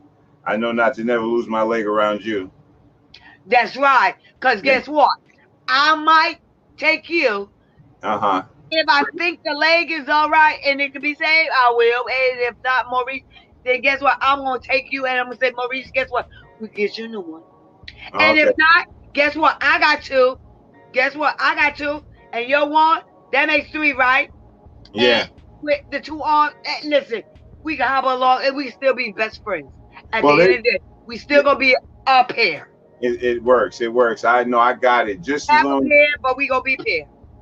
Listen, I'm with you all the way. I just, there's certain things that I would not want to leave behind, that I need in my, social, my social life. So, I mean, if you take my leg, you can take my leg. Just don't take my other leg, and and we'll be fine. But anyway, listen. Some people don't need that other leg. We're gonna leave that other leg alone because some people don't need it because they don't think with it. They don't even need it. Yeah. That other leg, they don't even need it. Oh God. I think that's always needed, though. I think that leg is definitely needed. But that's definitely another story. Not if it's a limp. Not if it's limp. That's not pretty. If it's doorknob, not limp. Nah, limp. Limp is limp and limp on, and let's keep moving. Oh boy, that was a tough one. You're a hard cookie, boy. I swear, you're tough. You're leaving legs behind. It is what it is. Like they say, tell it like it is. What your show said. What you said the show is. Like it really is. Okay, so I'm telling like it really is. This is Mama Rhonda, and Mama Rhonda is gonna tell it like it really is. I know that, and right. That's one thing. Every opinion is valid. Well, let me go into. I mean, I'm going a little bit off topic here, right? And being that you said limp, thank God that I'm definitely not experiencing any of that. But what is that? Why is that? If a person has that kind of a problem, would you still be with that person, or not? Why is that? But if a person is having those kind of issues where limpness is in play, and they can't get around the mulberry bush in time, and they can't break it down to the last compound, and does that person get put in the garbage, or how do you help that person out, or do you keep them? Do you love them? Well, guess what? Like I said, I never met anybody. God never made garbage. In my book, God never made garbage. Because had he made garbage, none of us would be here. We would all be in the dumpster. God never made garbage. I just said. So that means what you're saying is just no matter what, we have to love everybody. Exactly. Meet people where they are. Because what happens is, once you put expectations on people, you're always going to fall short because it's not them, it's you. See, when you want somebody to be where you want them to be, they're just not there. You can't pull nobody where you want them to be. They're going to be where they're going to be, and that's it. And sometimes you just got to say, you know what? I got to love them for who they are. And because at the end of the day, you're only responsible for you, not nobody else. You're only responsible for yourself. You can try to lend a helping ear or whatever, but you are not responsible for nobody else but yourself. Because at Judgment Day, when you meet your maker, are they going with you? I don't think so. Yeah, that's a fact. I mean, I'm just saying, you're going to be there alone, just like that leg, alone, on the side, but the man came before God, right? The man is in front of God, but that leg is right back there by itself. Okay. No. Listen. You want to leave the leg behind? It's fine with me. Listen. I got. It can be even the ear. It could be ears. Well, I'm just saying, an ear, a leg. I don't care what it is. Yeah, I'm not leaving nothing behind unless it does not suffice. And Right. I don't think a human being or anybody is not suffice. Everybody should be accountable. Everybody is held accountable. And if they're not, then guess what? Each one teach one. Help them. That's a fact. If you're not gonna be a solution to the problem, don't be at all. That's all I'm saying. If you cannot help with the solution or kind of try to help with the solution, don't bother at all. Just keep it moving. Nobody's Or what happens is right. So if you can't be a help for the solution, just keep it moving. Right? basically Yeah. because because what's gonna happen is, why should you hinder somebody else, or why should you play judge and jury to somebody else, or who gave you the right Mhm. to condemn anybody else when Jesus Christ don't condemn you? I'm just saying. Well, I mean, there's not just a Jesus Christ. There's people Or Jesus Christ, higher power, or anybody, your mother, your father, your niece, your nephew, your cousin. Yeah, I Doesn't mean, matter. there's all different kind of Call it what you want. Call it what you want. The table leg. Call it what you want. I get it. I mean, again, speaking on like what we've been talking about as far as, people that that are passing away, and people that are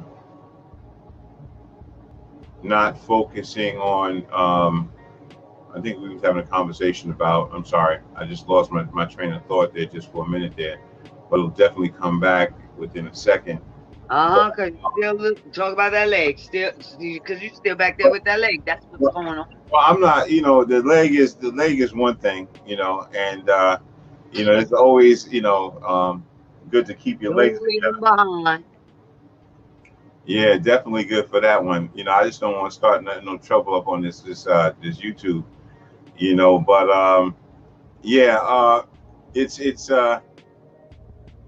we're in a serious time right now, and we really need to start supporting each other, and sometimes you can't reach people because sometimes people don't want to listen, and some people don't want to hear what you have to say. But I would employ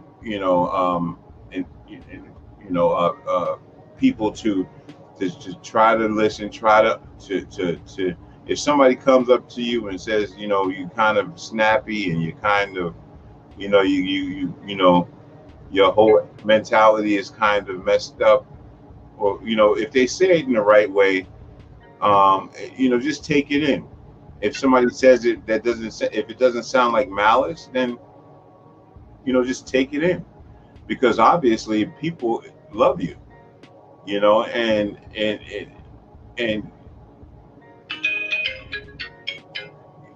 yeah, obviously people love you, and you just threw me off with that leg. I'm still at the leg. But yeah, I'm definitely gonna understand, more about grief and grieving, and try to help and support people. So if you wow, that didn't supposed to come. But if you're looking to look for some kind of a grieving center, and you need help with that situation, feel free. I don't have my phone with me, so you're not texting me, right? No. Grief is definitely we have to work on, because we affect people, and You know, we're affecting loved ones, and just to stop, let it go, and then work on yourself and work on change. You know, I think that's really important. We Yeah. almost we almost hitting that 2 hour mark. Let me uh let me see if I can play a little more of what he got to say, and I'll come on back. Let me go to my phone because I don't know, I'm getting messages.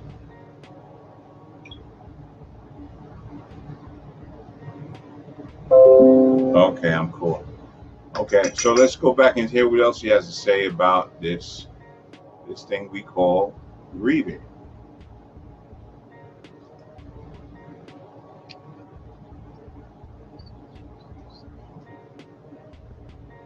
Got a promised land waiting on you. You got a promised land waiting. Okay, be right with you. Definitely be right with you. Okay, all right, let's go to the audio. Oh, we're gonna get this together. Can I go deeper? Grief lives in the past. Grief lives in the past. It breathes old memories. That's its oxygen. It breathes old memories.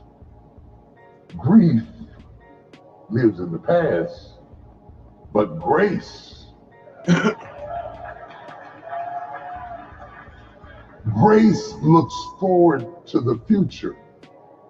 That means grace and grief are fighting in you, for you.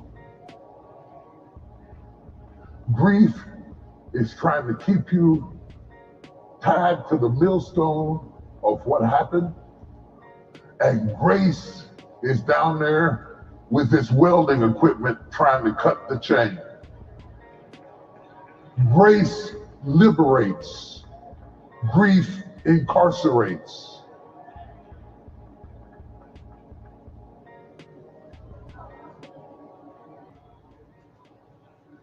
Grief so incarcerates that you can get married again, and you're not married again. Because the first time he said something remind you of your ex-husband, you flip absolutely out. I just asked you what time dinner was, and you threw a butcher knife at me over that.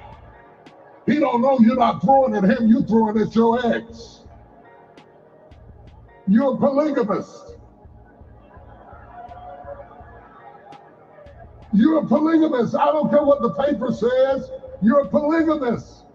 You are still married to your past, your old job, your old life, your old parents, your old this, your old that, your old house, everything.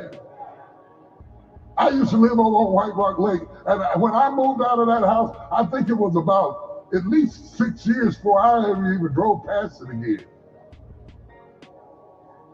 Somebody said, all them memories and all those years you lived in the house, well, don't you ever go by there and drive past it? And I said, no. Why would I go back there? I sold it. Important message right It's here. gone. I made a good profit off of that house. I profited too much off that house to go back and visit it as a place of defeat. What did you profit out of what you've been through? God will never use what you lost. He will always use what you have left. Oh God, God, I'm preaching to somebody. Who am I preaching to? Hit me up. Say something to me. If I'm preaching to you, make some noise. If the Holy Spirit is, yeah, give me some. Give me some. Give me some. Give me some. On with oil and go. Fill thy horn. God said, I want your horn to be as full of oil as your heart has been full of grief. Fill thine horn with oil. Lift your hands for a moment, just for a moment. Lift your hands in his presence and just start worshiping him right out of your mouth right now. And to be cut away, that's sacrifice. In order to be anointed, there must be sacrifice. The oil won't flow in your comfort zone. The oil won't flow. I want to be anointed. I want a double portion. I want. Shut up. Because the oil will not flow where there is no blood. You got lost in the presence of God and you really got immersed in the Holy Spirit and God really cleaned you out, or overwhelming, or treated us as substitute husbands.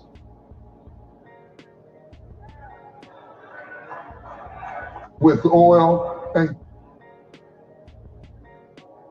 and you lose who you were created to be because of who you've had to be. Let's repeat that again. And go. Fill your horn with oil and go. Fill your horn with oil and go. Fill your horn with oil and go. Say it. Fill your horn with oil and go. Say it again. Fill your horn. Pure in heart shall see God. The word pure is where we get catheter, where God cleans you out, where he cleans you out. When was the last time you had a gully washing, soul quenching, thirst renewing power of the Holy Spirit to gush through you or and go? This is why we get stuck, because we internalize everything. And the only emotion we're given permission to feel is anger. At least women get theirs out. They open up, they cry, they vent, they get on the phone, they talk to each other, they do stuff. We do nothing but hold it in and develop dysfunctions. We have not given ourselves permission to feel hurt, so we immediately convert it to anger. We internalize the anger. And really, we're just grieving. We're grieving over fathers who never paid us any attention, or never raised us, or never acknowledged us, or mothers who were overbearing or overwhelming or treated us as substitute husbands.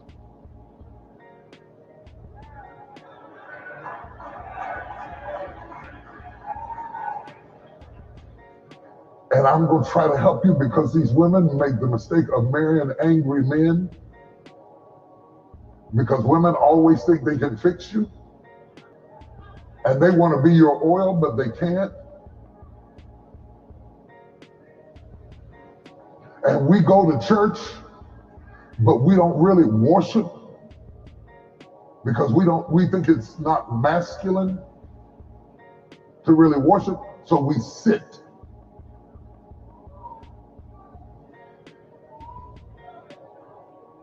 And we wonder why we're not being transformed. It's because our horn has no oil in it. We're bitter about what happened to us as boys. We're bitter about what happened to us in life, on jobs where we were not treated fairly. We're bitter about aging. We're bitter about all kinds of things that are happening to our lives, to our bodies, to our families, to our finances. We're bitter because we don't feel appreciated. We're bitter because we don't feel acknowledged. We're bitter because we gave ourselves to people who never gave themselves back to us. We're bitter because we have a love language that the people we love don't understand. Am I coming down your street? And we go to church, but church is not coming to us. This is not just a feminine issue. There are grieving men in this room who have little boy issues. fatherhood issues. There are grieving men in this room who are grieving about sons we lost, that we thought they would grow up and love us, and they don't. There are grieving men in this room who feel rejected, not by the woman who left, but by the woman you got. And you're only staying in the house. You ain't married, you just stay there. But while you're staying there, you're grieving, and you are self-medicating your own problems. And when I start talking about fill your horn with oil, the woman bowed out of shape, all that kind of stuff, it goes right over your head because you don't think I'm talking to you. I'm talking right to you. Now, both the women and the men, hear me good. If this message spoke to you, and you know you got some work to do, just you, stand to your feet. I ain't totally dressed, but I'm standing. Okay, you know what we need? Oh, that's almost everybody.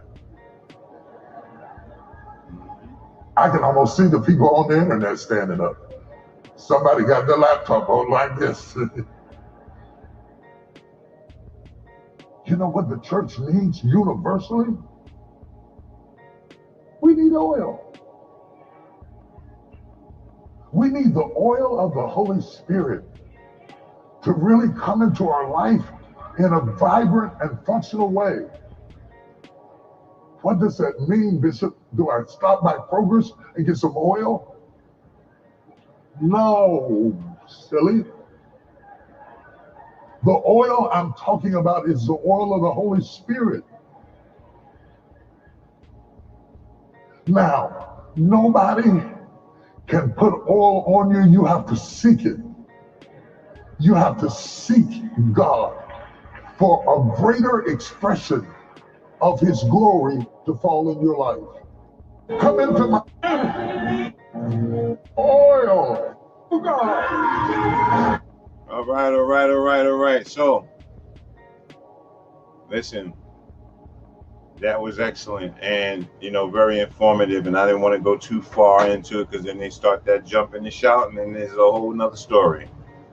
So in ending of this situation, I think, I think that, what do you think? What are your feelings about it? Forget what I think.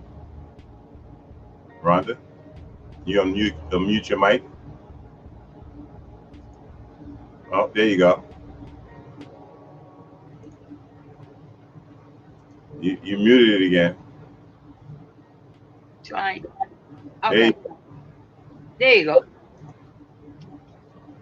He had a lot to say. I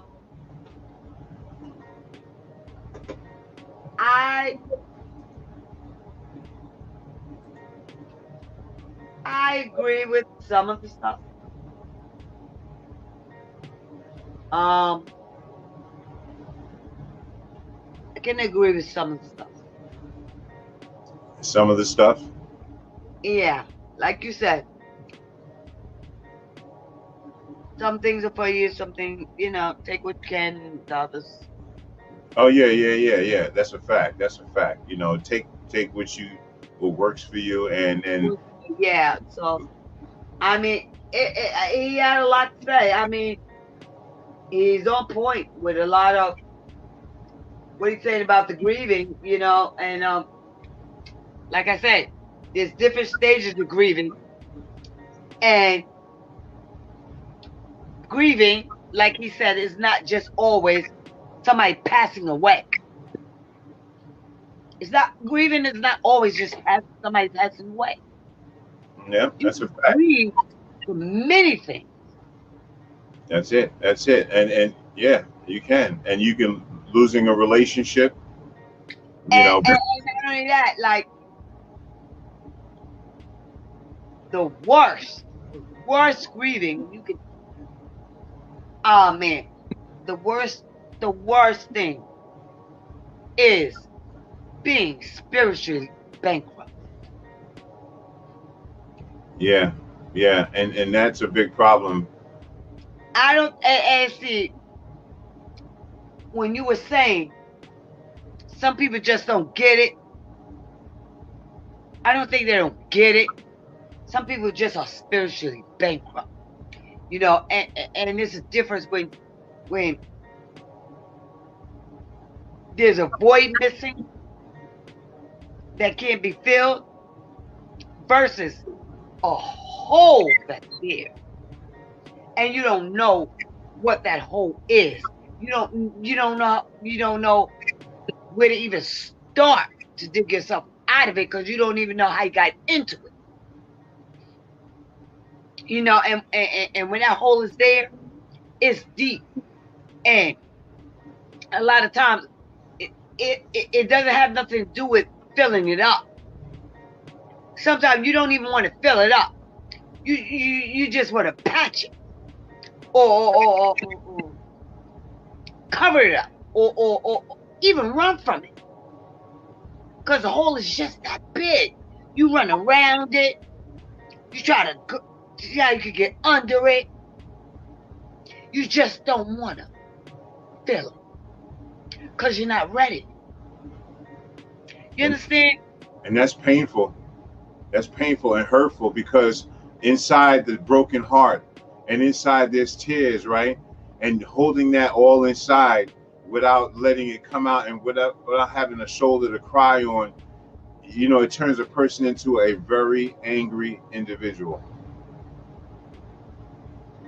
But it's not, sometimes it's not even a shoulder to cry on. Sometimes it's just not knowing, being lost. Being lost. Yeah, but there's a such thing as unlost, okay? Because you have to unlose yourself, because that's going deep down in the bucket, and that's being pulled down in the anchor and allowing you to drown. When somebody comes into your life and says, listen, here, take my hand. Let's do this together. Okay, there's a reason why he wants to do this together with that person, because that person that he sees down there, he wants to pull them up and support them, because he feels like they need that support. Now, will that person grab the hand? Will that person accept the things they cannot change? I don't know. If they're ready, but if they're ready, but that means if they're ready. Yeah. You can want for somebody, like you know. You ever heard this saying? You ever heard that saying? I will. You ever heard that saying?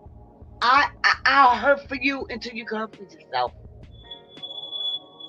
I'll hurt for you. I'm gonna feel your hurt until you can hurt for yourself, because sometimes that person don't even know how to hurt for themselves, because they're just not there yet. I never heard it. You can feel the pain. You can feel that pain. I can feel it. Pain for that person, but that person don't even feel it for themselves. Oh yeah, no, I do. No, because they not fair. They don't even know. Yeah. Like depression, right? You ever seen somebody go into a deep depression and didn't even know they was going into it? Yeah. Because they thought it was normal. Yeah. Until somebody stopped and told them, listen, you look like you're depressed. And they're like, no, I'm not. What are you talking? What is depressed? Remember when we first started out talking and I told you about the those lists about what depression is? Yeah. Are you talking all those things? Yeah, we talked about how, you know, you can be diagnosed yourself by answering these questions that are given. And that thing is, but hold on. And once you if you thought it was the norm? What if you thought for you it was the just normal? Until somebody said, wait a minute, honey, that's not normal. You understand what I'm saying? Sometimes we just don't know. It's a learned behavior, or sometimes. Yeah, but how do you? I mean, how do you get across to somebody that you care about, right? And see, this is the problem. You know, getting it across to somebody that you care about. That's why, you know, sometimes you know you can't help everybody because, you know, I've ran into situations with people that, you know, I see that you have a mental problem and I see you struggling with certain things, but I can't do it. And if I step into that pool, sometimes it pulls me down.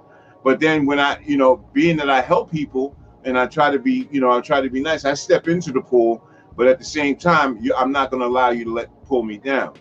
I'm going to eventually let you go. See, I'm the brave one. I'm the lifeguard that'll jump into the water to come save you, right? But if you try to grab me by my neck, okay, all right, then we have certain moves that we have to do in order to get out of that situation. I'll come But if back. you grab me by my neck a certain way and I can't get it, you're gonna take me down with you. So, you know, that's what I'm trying to say is that a lot of people really after this show, and I'm dead serious, if you have a mental issue or you feel like you're feeling tingling or you feel, you know, you're hearing things, you know, don't just keep on going on with you know what I'm saying, with the you know, with the drama. Go get help. Go seek some kind of help. You know, I know somebody that's telling me that told me that somebody keeps following them. You know, that they keep following them. You know, there's always a drama situation. And the thing is, I can't help that person.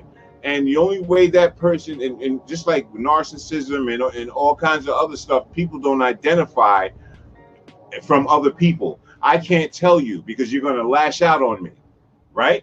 So you lash out on me, I back up. Now, what's going to happen to you? You're either going to die, or you're going to be in a hospital, or you're going to be in jail. Okay, because nobody can confront you. Nobody can step to you because you have a hard head, because you don't want to listen. You don't want to look at me. You don't want to look at my example. Now, you don't want to look at me as an example and say, okay, you know what? But somebody can't save everybody. That's not your job. That is not your job. Well, what happens if I make it my job? What happens if I try to make it my job? Not to save everybody, but to save people. Okay, but guess what? Guess what? You too got to remember, you are only a man. Only God. Only God. Only God can do certain things. Well, so what happens if I told you God is in me? God is in me. So that's why I do what I do. I am God. If I told you that. Okay, listen now. And then I would say to you, if you're God, you don't have to pull that person with you. Because even God said, I'm not going to force my people. My people, I'll wait for my people to come to me. I can't force myself upon my people. Even God and Jesus Christ said that. God gives you the will. God gives you a choice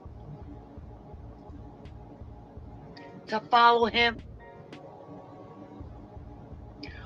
And if you're not ready yet, he says, okay, my son, I will wait. I will be here. I will be here for you when you're ready. He never said, I'm going to force you to come with me. Nah, it don't work that way.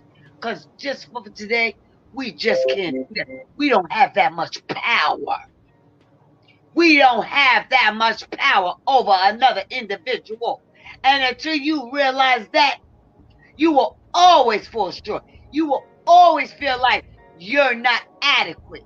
You will always feel like you're less than. You will always feel like you're not making a difference. You will always feel like, oh, that one got away. Oh, I could not have saved that one. And then what happens? You pulling yourself down. You're pulling yourself down in that pity pot. Because guess what? You just went down with that person when you just said, I ain't going down there to get nobody. I'll be there to help them up. But I ain't going in the devil's den to get them. See, that's what it's about. You cannot want for nobody more than they want for themselves. You cannot. It's impossible. Okay, so let me say this. So let me say what I do. You can see something in them. And you can inspire them. You can encourage them. And you can be there for them. But you cannot make them. You can't make them. You can't make them do anything. Can't make nobody do anything. Okay, so therefore, right? With that comment you made, I am God. What if I was God? What if you was God? God don't even do that. Well, let me explain. He don't make people come into church. He don't make people come into church. So let me explain to you. He don't make people come into church. He sent his missionaries out there. So the angels, right? So let me go on to the angels, right? So God has these angels, right? This is what they learn in church. They learn that God has these angels, and these angels are, they set out to do certain things and help to guide, certain people in positive ways, or just hover over people. Is that what it says in the word, or I don't know? No. So tell me, what's an angel? That's not what it says. What's an angel? That's a whole nother conversation. Because that's not what it says. Okay. That is not what it says. Angels go out there and get no. Angels surround you. Hold on. Angels are there to surround you and comfort you. Right. Okay. And when the struggle and the fight get too much, they might try to lend a helping hand. But if you are too deep and you push away from them, there's nothing they can do. Right. So there's angels out there. Nothing they can do. You might not call them gods, but you might call them angels. Hold on. So Satan was an angel also. Yeah, he went the wrong way, right? Satan was an angel also. Okay. Until he became a fallen one. Right. Okay, so that is saying what? What are you saying? I'm saying that everybody has a duty on this earth, right?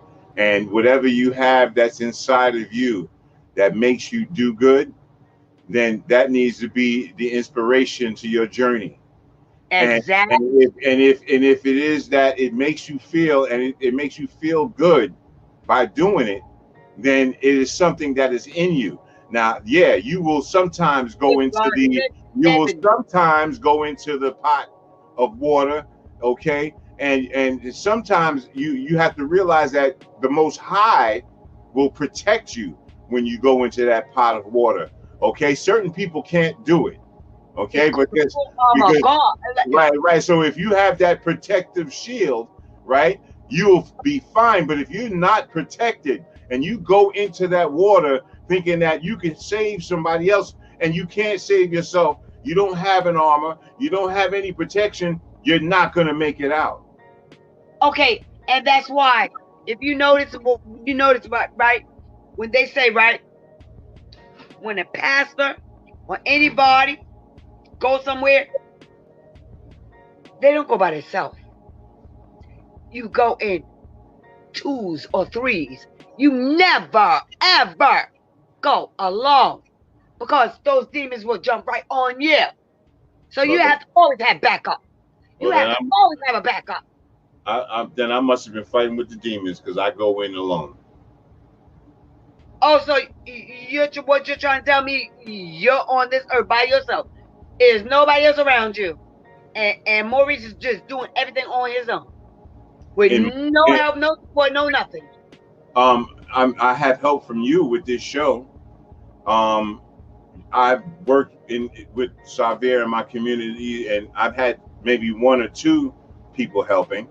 But it's not a mass of people. When it comes down, It has to be when a it massive comes down, people, when it but comes down, without the when it people, comes how is down there? to How when is it comes down to so going much? out, when it comes How to is going there so out being into the plantation field, and there's no people?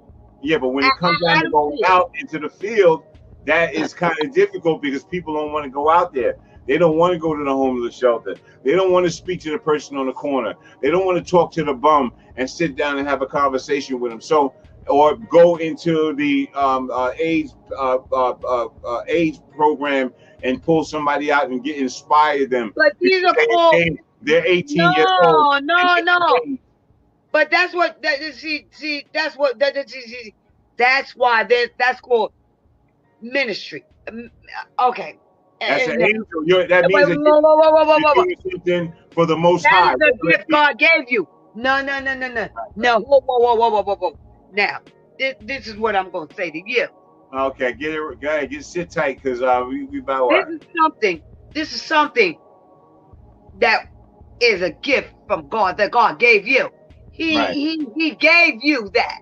He gave you that gravity to people when people gravitate towards you. Because without him, they would not just come to you. No, there's no such thing. You understand what I'm saying? You would have that ability. You're a vessel. That is all you are. All you are is a vessel. But you are not God. You are a vessel. So that's all you are. Isn't the angel a vessel of God?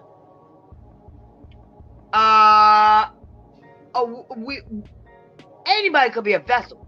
Listen, anybody could be a vessel. Anybody that have love, compassion, go by the words in the book, love, humility, compassion, have sympathy, empathy, all that. Yeah. And that's all spirituality. That is all a spirituality realm. That dwells within you. Yeah, everybody has that. Listen. Yeah, anybody have all of that, but if whether or not they are able, whether or not they want to use it. All right, you better talk. Go ahead now. Whether or not they want to use it is on them. But everybody has the ability. Right. Everybody has compassion if they want to. Right. So no man is better than the other. Everybody has that ability. The gift is discernment. Everybody has that. We all have. God said he gave all of us gifts. He gave all of us gifts. You understand? That's a fact. Not one or two or three or four. Nah. We were all built in his image. I don't care. But you have to find your gift. You have to find your gift. No, it's not finding it. No, it's not finding it. It's activating. No, it's not finding it. Because you know you have it. Now, whether you want to activate it and use it is on you. But you have it. You have the ability to do it. It's up to you whether or not you want to use it. Right. It's a choice. See, that's a choice that we have. That's what I'm saying. We all have choices. Whether you want to do it or not. Whether I want to knock somebody over their head and take their pocketbook, or whether I want to take the next man and help him up the steps, or help him out of the bed, is different. But we all have the ability to do something. It's whether or not we take it to that level. That's what it is. You understand what I'm saying? We all are capable of it. But are we all willing and able to do it? That is what matters. That's where it lies at. So you're not unique by far. You just felt more, maybe, or have more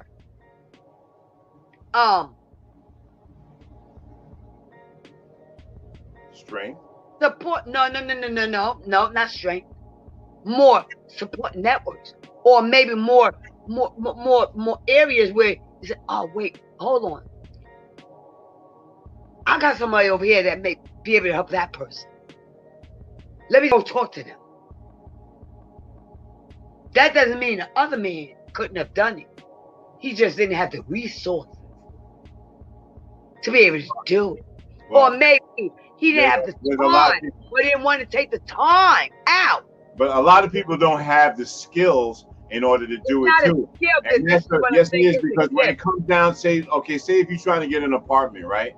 If you don't have if you don't know about how to speak or how to handle a situation, how to confront people in a professional way, you know what I'm saying? You have to know how to do all of these things, because if you don't have that together, or if you don't know what to do, knowledge is first, wisdom is second. But if you're not open-minded, if you're not open-minded to it, then you're not going to have it anyway. That's a if fact. You are not willing to be open-minded to do it, you just ain't going to have it.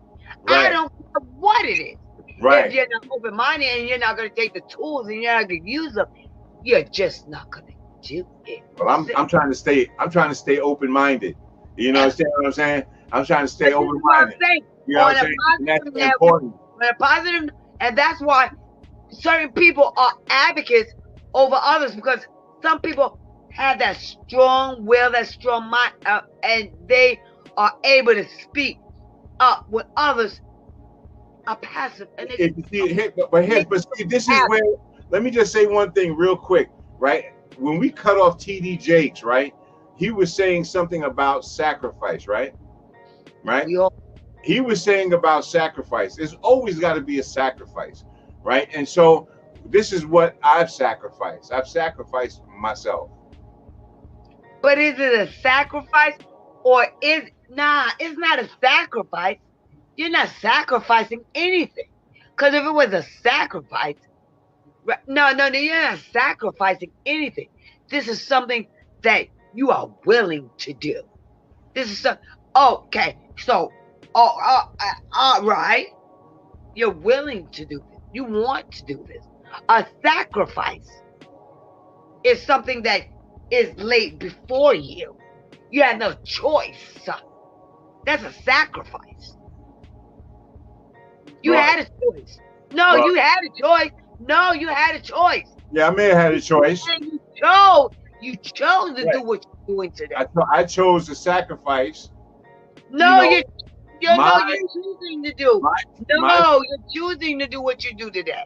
You're choosing. Keep it real. You are choosing to do what you're doing today. Nobody's making you do it. Is somebody making you do it? Or is it a conscious decision that you choose to make to do it? Yeah, you're making me do it. Okay. No, I'm only kidding. I don't know. No, it is. It's definitely something that. Sacrifice. Right. A sacrifice is something that's laid before. I sacrifice you. I'm going to throw you on the altar. I'm going to make you do. That's a sacrifice. Okay. I guess what I'm really trying to say is that, I lost a lot, behind a lot of different things, and that trying to do right, good,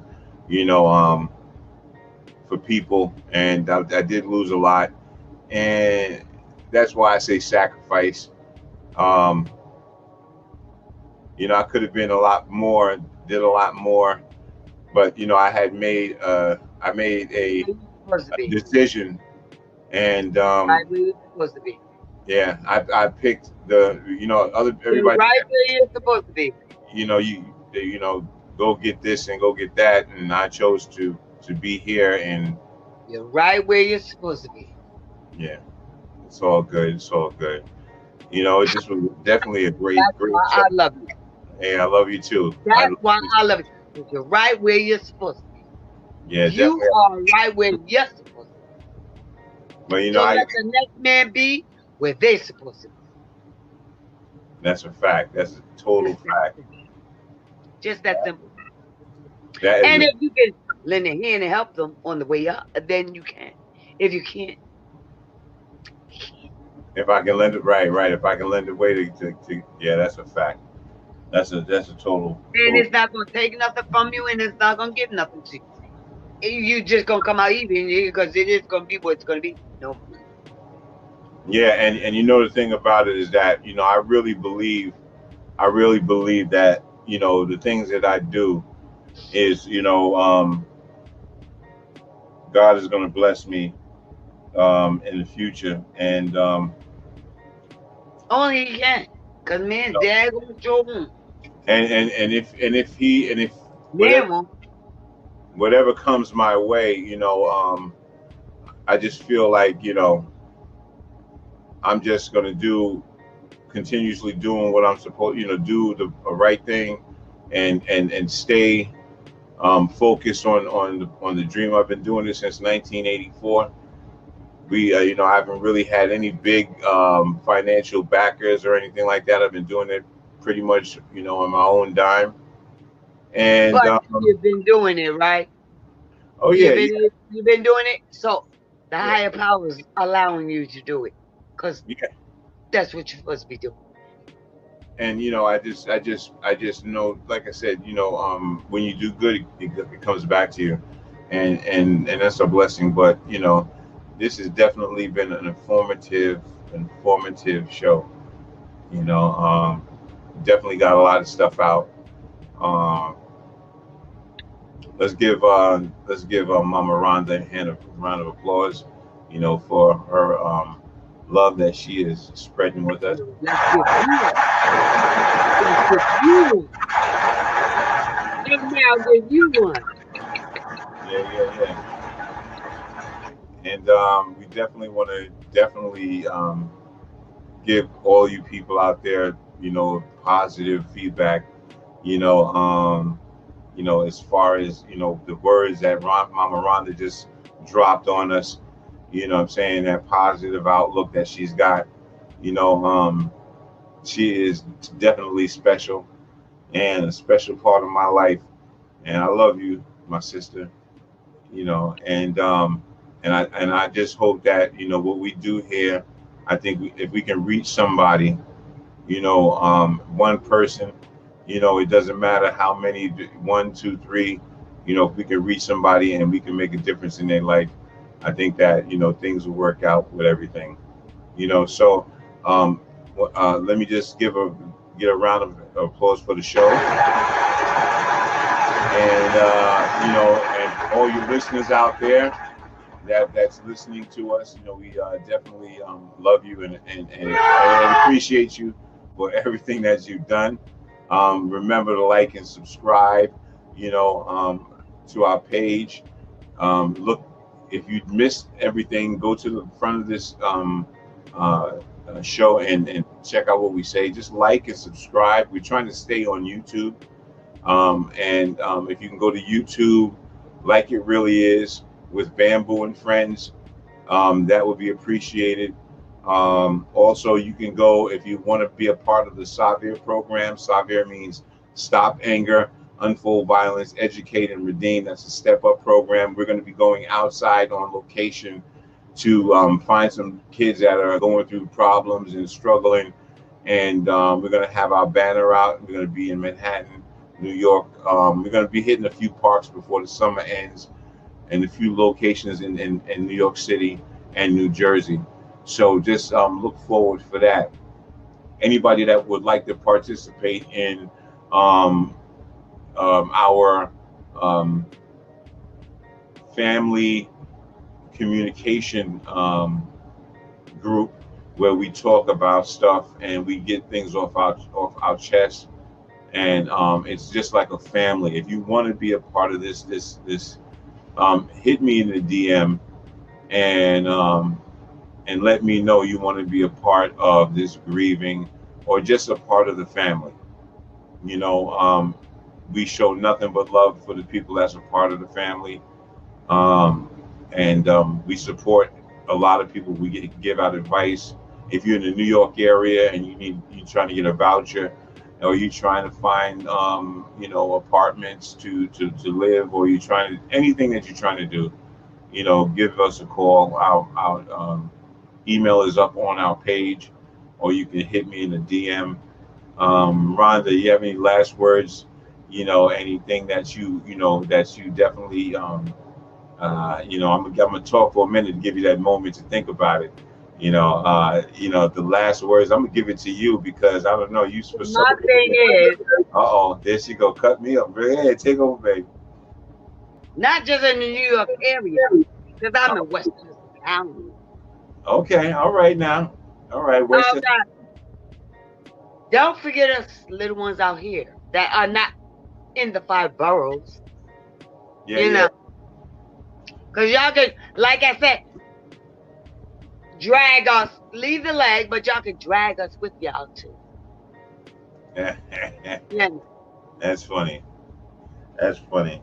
Anyway, that's a beautiful thing, and thank you for that last word. Love you so much, and we're gonna end it. You know how we end this thing. We always, do it the same way. We appreciate everybody for being here. Thank you for watching. Remember, like and subscribe. Thank you for showing up, Rhonda. We love you, baby. Yeah. All right, check it out.